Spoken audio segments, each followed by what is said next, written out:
আসসালামু আলাইকুম ওয়া রাহমাতুল্লাহি ওয়া বারাকাতুহু। সকল প্রশংসা একমাত্র মহান আল্লাহর জন্য। সাল্লাল্লাহু আলাইহি ওয়াসাল্লাম। ৫ ওয়াক্ত নামাজ যদি আপনি নিয়মিত ঠিকভাবে আদায় করেন, মানে ওয়াক্ত মোতাবেক, পুরুষদের জন্য জামাতের সাথে ফরজ নামাজ পড়া ওয়াজিব। মসজিদে যেতে কোনো ভয়াবহ রকমের সমস্যা যদি না থাকে, তাকে বিনা ওজরে ঘরে নামাজ পড়লে ইসলামিক স্কলাররা বলেছেন তার নামাজ হবে না।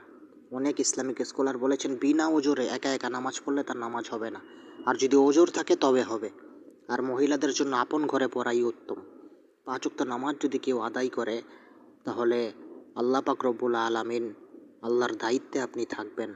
আল্লাহর যে স্পেশাল সাহায্য সেটা আপনি পাবেন। যদি আপনি নিয়মিত ৫ ওয়াক্ত নামাজি হন, আল্লাহর স্পেশাল সাহায্য আপনি পাবেন। আপনার দোয়া কবুল হবে, আল্লাহর থেকে রহমত বরকত পাবেন।